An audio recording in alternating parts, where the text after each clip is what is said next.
Vega Jewelers exclusive luxury bridal jewelry exhibition 6th and 7th December, Hotel ITC Grand, Bay Beach Road, Vizag. నన్ను కొంతమంది black mail కూడా చేశారండి.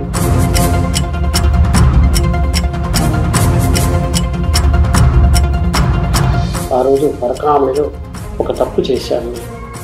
ఆ తప్పుకు ప్రాయశ్చితంగా నేను మా కుటుంబం మహాపాపంగా భావించి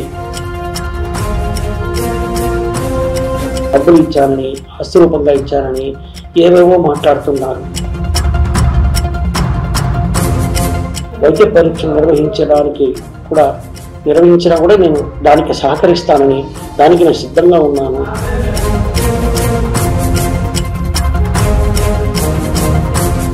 నా మనోవేదన ఈ రోజుకి నేను నా భార్యా పిల్లలు తలుచుకుంటే నేను ఎంత మహాపాపం చేశాను తలుచుకుని బాధపడి రోజులే.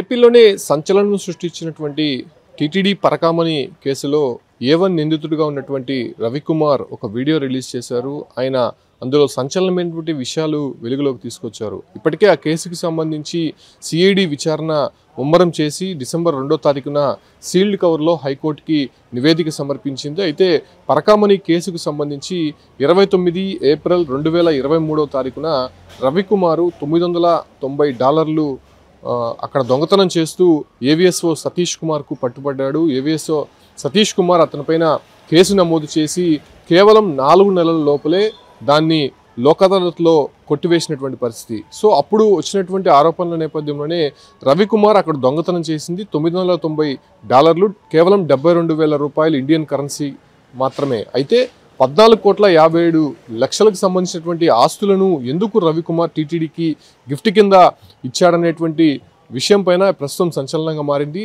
దానిపైనే సిఐడి విచారణ జరుగుతున్నటువంటి నేపథ్యంలోనే ప్రస్తుతం రవికుమార్ అనేటువంటి వ్యక్తి ఎక్కడున్నాడు, అసలు ఆయనకి భద్రత కల్పిస్తున్నారా, అసలు ఆయన చెప్పేటువంటి అంశాలు ఏంటి, ఈ కేసులో ఆయన కీలకంగా ఉన్నాడు కాబట్టి ఆయన్ని పైన ఎలాంటి చర్యలు తీసుకోబోతారనే విషయాలు చర్చలు జరుగుతున్నటువంటి నేపథ్యంలోనే ప్రస్తుతం రవికుమార్ ఒక వీడియో రిలీజ్ చేయడం సంచలనంగా మారిందని చెప్పుకోవచ్చు. రవికుమార్ ఆ వీడియోలో చెప్తూ తాను అతిపెద్ద తప్పు చేశాను, ఏప్రిల్ 29, 2023వ తారీఖున నేను పరకామణిలో చోరీ చేసినటువంటి నేపథ్యంలోనే ప్రస్తుతం పశ్చాత్తాపడుతున్నాను, తాను తన కుటుంబ సభ్యులు ఇప్పటికీ కూడా మనోవేదనకి గురవుతున్నారు.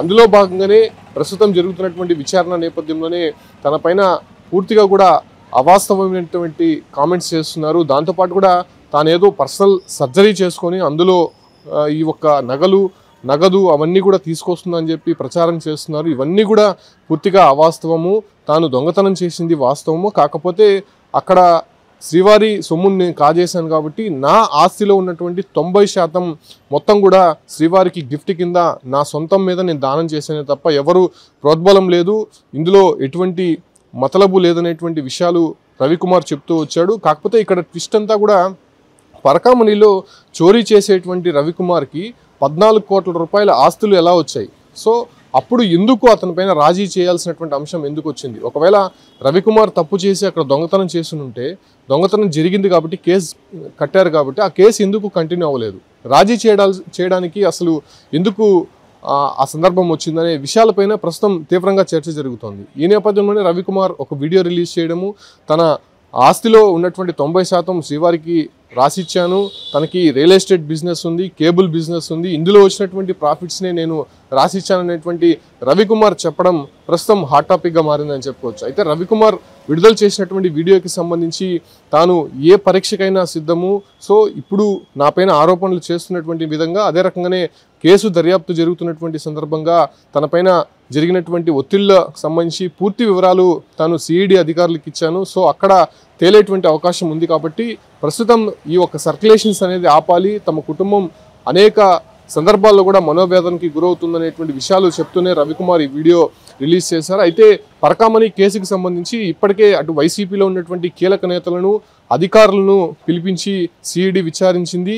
ఈ కేసుకు సంబంధించి అప్పుడు ఫిర్యాదుదారుడుగా ఉన్నటువంటి మాజీ ఏవిఎస్ఓ సతీష్ కుమార్ కూడా అనుమానాస్పద రీతిలో చనిపోవడం జరిగింది. అయితే ఇందులో అప్పుడు ఉన్నటువంటి పనిచేసినటువంటి చైర్మన్ భూముల కరుణాకర్ రెడ్డి కావచ్చు, వైవి సుబ్బారెడ్డి, అదే రకంగానే ధర్మారెడ్డికి సంబంధించి అప్పుడు 2 పోలీస్ స్టేషన్లో సిఐలుగా వ్యవహరించినటువంటి చంద్రశేఖర్, జగన్మోహన్ రెడ్డి వీళ్ళందరినీ కూడా ఇప్పటికే సిఐడి పిలిపించి విచారించినటువంటి పరిస్థితి. సో పూర్తి నివేదికను అటు రవిశంకర్ అయ్యంగార్ హైకోర్టుకి సీల్డ్ కవర్లో నివేదిక సమర్పించారు. దానిపైన హైకోర్టు ఎలాంటి నిర్ణయం తీసుకోబోతుందో చూడాల్సినటువంటి సందర్భంగానే రవికుమార్ విడుదల చేసినటువంటి ఒక వీడియో సంచలనంగా మారిందని చెప్పుకోవచ్చు. దొంగతనం చేసినట్టు తానే రవికుమార్ ఆ వీడియోలో ఒప్పుకోవడం జరిగింది. దాంతోపాటు కూడా తను ఇచ్చినటువంటి ఆస్తి మొత్తం కూడా తన సొంత ఆస్తి, నేను ఎవరికి కూడా వాటాలు పంచలేదనేటువంటి విషయాలు రవికుమార్ చెప్తున్నారు. బట్ ఇందులో వాస్తవం ఏంది, అవాస్తవం ఏంది అనే విషయాలపైన హైకోర్టే తేల్చాల్సినటువంటి అంశంగా మారింది. ఎందుకంటే అనేక సందర్భాల్లో ఈ యొక్క విచారణకు సంబంధించి అనేక మందిని కూడా పిలిచారు. ఉద్యోగులపైన కూడా దీనిపైన చర్యలకు ఉపక్రమించినటువంటి నేపథ్యంలోనే ప్రస్తుతం ఈ కేసుకు సంబంధించి హైకోర్టు ఎలాంటి తీర్పు ఇవ్వబోతుంది, ఎలాంటి డెసిషన్ తీసుకోబోతుంది అనే దానిపైన కూడా సందిగ్ధత నెలకొంది. కాబట్టి ఈ విచారణ సమయంలోనే రవికుమార్ వీడియో విడుదల చేయడం ప్రస్తుతం సంచలనంగా మారిందని స్పష్టంగా చెప్పొచ్చు. వైద్య పరీక్షలు నిర్వహించినా కూడా నేను దానికి సహకరిస్తానని, దానికి నేను సిద్ధంగా ఉన్నాను.